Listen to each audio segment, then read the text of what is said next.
In 1977, in a quiet town named Enfield, located in the northern suburbs of London, an eerie event shocked the entire country and later became one of the most famous cases of demonic possession in the world. The main character in the story is Peggy Hodgson, a single mother living with her 4 young children in a small house at 284 Green Street. The family lived a modest life, with no signs of anything unusual until one fateful night. On August 30th of that year, Mrs. Peggy unexpectedly called the police to report that strange and unexplainable phenomena were occurring in her house.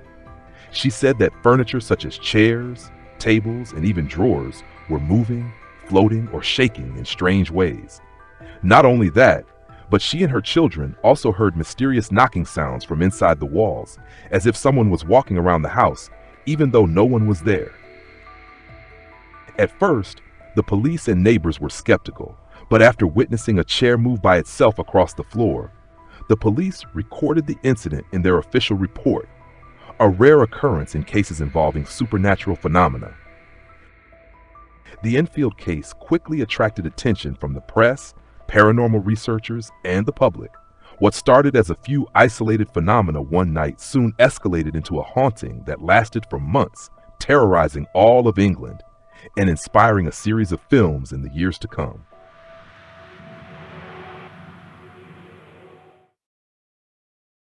The strange occurrences at 284 Green Street did not stop after the first night. On the contrary, they escalated and grew more frightening with each passing day.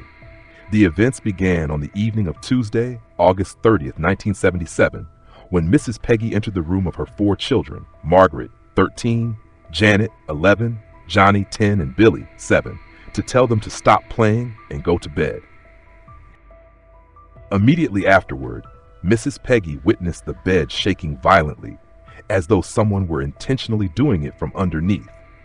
However, thinking it was just the children playing, she ignored it and returned to her bedroom. But the next night, things began to get even more unbelievable. She heard footsteps shuffling, as if someone was wearing slippers on the carpet. When she entered the children's room, she saw a drawer slide open by itself, and when she tried to close it, an invisible force held it in place, preventing her from shutting it. Frightened, she quickly took all 4 children to the neighbor's house, Mr. Vic Nottingham's family, for help. Mr. Vic, a roofer, initially didn't believe Mrs. Peggy's story, but when he and his son returned to the house to check, they both heard loud knocking sounds coming from the walls with no reasonable explanation. What was even more terrifying was that these phenomena did not only occur at night, they continued during the day, making the Hodgson family unable to live normally in their own home. Objects flew, knocking sounds echoed, an eerie coldness filled the air, and whispers came from nowhere, all as if signaling the presence of a hostile, invisible entity with no intention of leaving. Not long after, the police and reporters began to investigate. A female officer witnessed a chair moving on its own without anyone touching it and included it in her official report. The incident quickly spread in the media, and paranormal researchers also came to investigate. The events at 284 Green Street went beyond the scope of just one family when outsiders also witnessed the strange phenomena.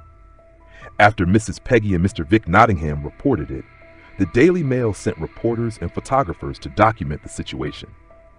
One of the first to arrive was reporter Douglas Bentz and photographer Graham Morris. Initially, both thought it was just an exaggerated story or a children's prank. However, upon entering the house, they quickly realized they were facing something beyond human understanding. During one visit, Graham Morris was standing in the kitchen when suddenly a Lego brick flew through the air and struck him in the eye, causing a minor injury. No one in the room had moved to explain the incident. At the same time, the furniture in the room began to shake, float, or move chaotically without any physical intervention. These terrifying moments were documented both in stories and photos, becoming the first visual evidence of the severity of the situation. Another veteran reporter, George Fallows from the Daily Mirror, was also sent to investigate. Initially, He suspected that the children were just trying to get attention to be moved to a new house. However, after witnessing the absurd and unexplainable phenomena firsthand, he completely changed his stance. Fallows stated that if it were a hoax, the person behind it would have to be a world-class magician. Under pressure from the public and the media, the British Society for Psychical Research was invited to investigate. Researcher Maurice Grosse agreed to look into it. On September 5, 1977, when he first stepped into the house, he said, "I can feel a terrible chaos here." From that moment, the official investigation began, marking the most intense and mysterious phase of the Enfield haunting. Since researcher Maurice Grosse entered 284 Green Street, the supernatural phenomena became stronger and harder to explain. Grosse not only stayed many nights to investigate, but he also brought recording devices, cameras, and specialized tools to collect evidence. Along with him were other researchers and reporters, all witnessing phenomena that could not be explained by conventional science. In the early hours of September 8, 1977, at 1:15 a.m., a loud crash like thunder came from the children's bedroom. When Grosse and the others rushed in, they saw that the two girls, Janet and Margaret, were still asleep, but a chair had been overturned and slid a considerable distance, something that could not happen without a significant force. This was the moment that convinced Grosse to stay and continue the investigation, as he believed this was not a children's prank. On September 10th, the strange occurrences continued to escalate. Mrs. Peggy was even invited to appear on a radio show on LBC in London to share the story.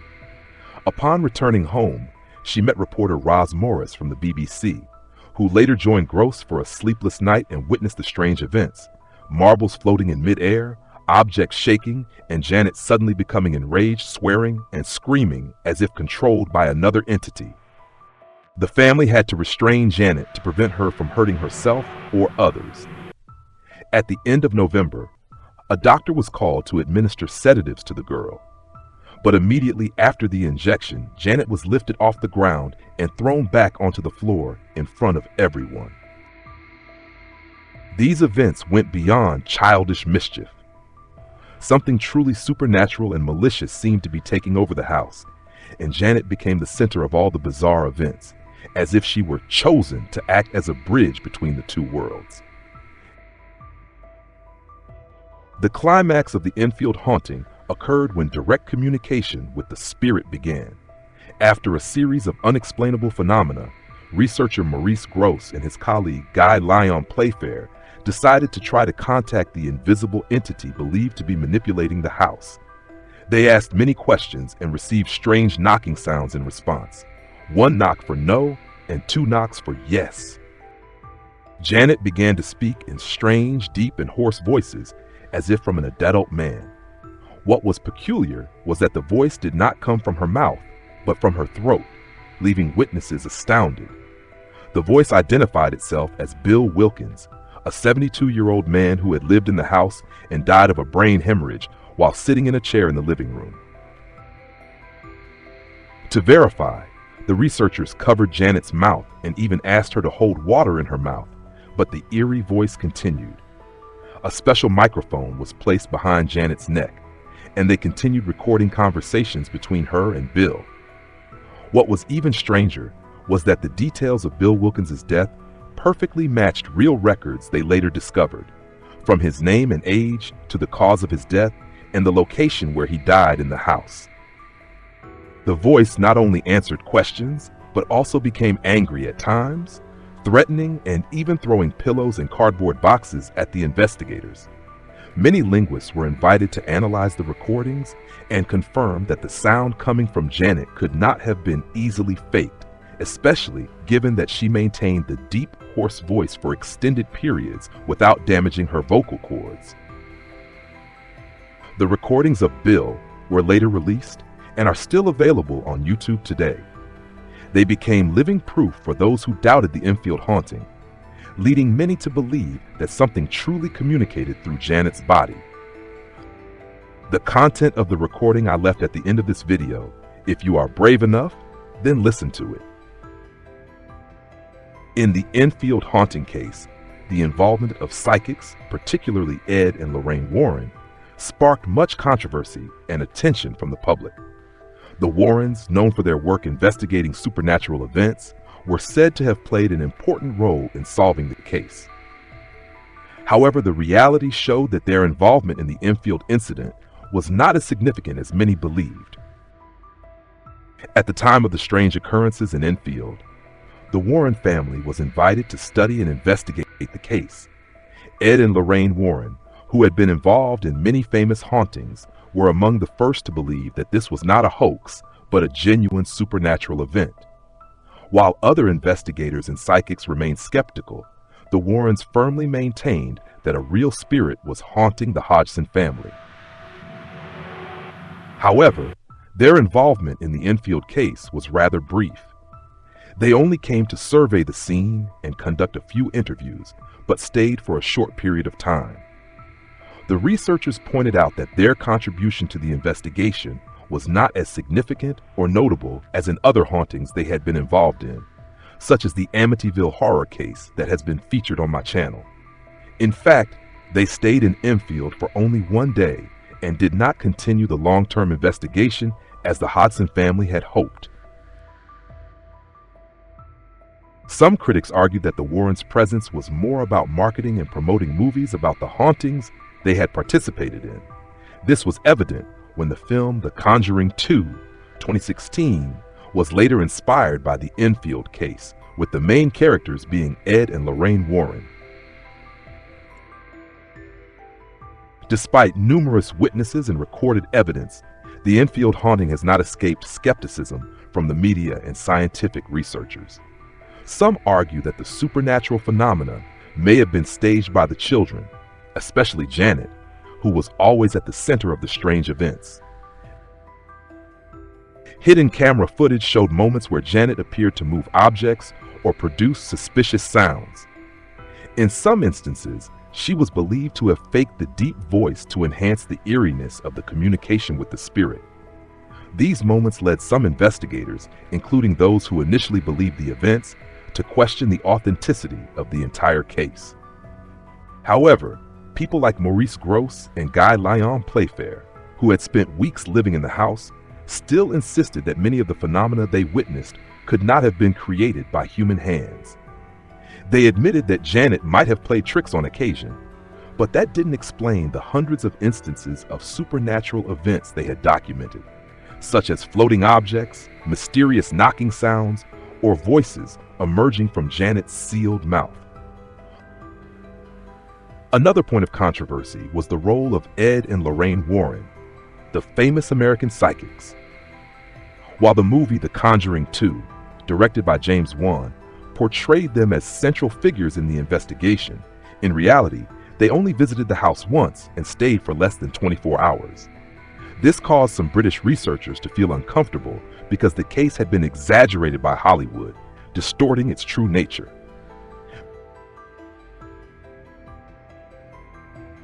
The Enfield haunting came to an end when the Hodgson family decided to move to a different location at the end of 1977.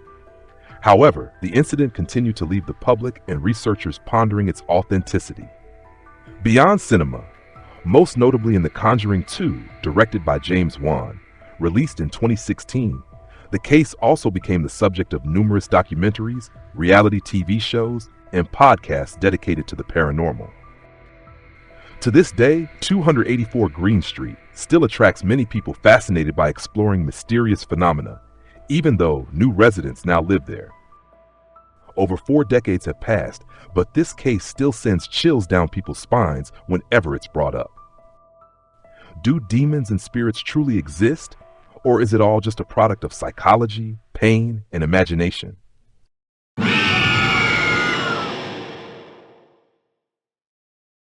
The content of Bill Wilkins' recording. Let me hear you say my name. Come on, let me hear you say my name.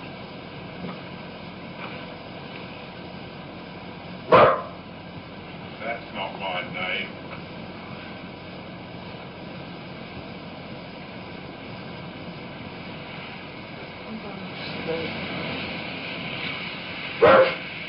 Come on, my name's Morris. Let me hear you say it.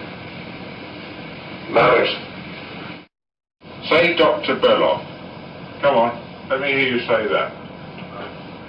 Come on. Let's hear you say Dr. Belloc. Could you close that door down?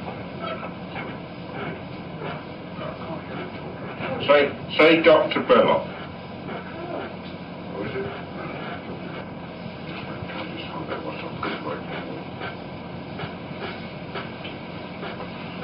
Now, if you squeak the bed, I can't hear you talking. Now, say Dr. Belloc. Come on. Come on, say it for me, Dr. Belloc. Dr. Belloc.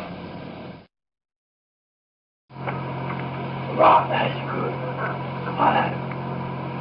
Shut up that door. I'm 72 years old. I come from Jewett Park, graveyard.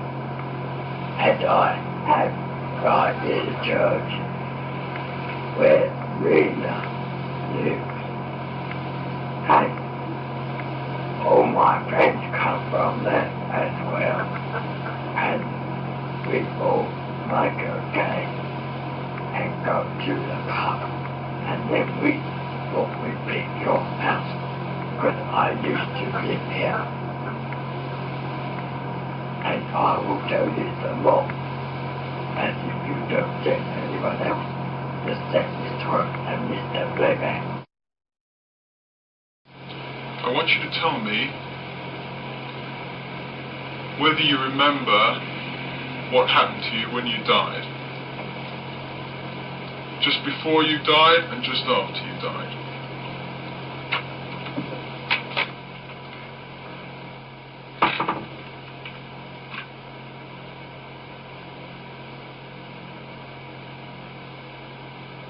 Days before I died, I went blind. Then I had an hemorrhage and I fell asleep and I died in a chair in the corner downstairs. Bill, if you're there, would you answer me the following question? What have you done with Denise's 30p?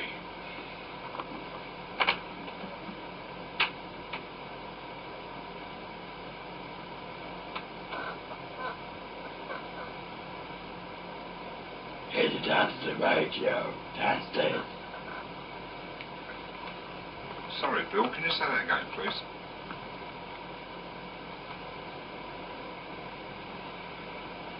Headed down to the radio downstairs.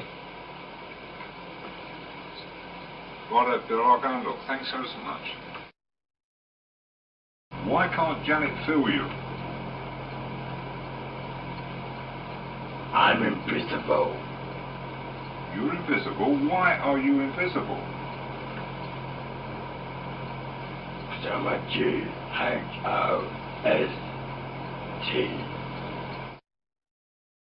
Did any friends go with you? Yes, all of them. All the dogs, 68 dogs. So what have you got 68 dogs for? So that they can protect me from you killing me. They can bite your riddle. How can we kill you, Bill? You can shoot me off. Now how can we shoot you if we can't see you, Bill? By praying to God. Sorry, I didn't hear that, Bill. By praying to God. By praying to God. So, what you're saying is we couldn't get rid of you by praying to God. Yes.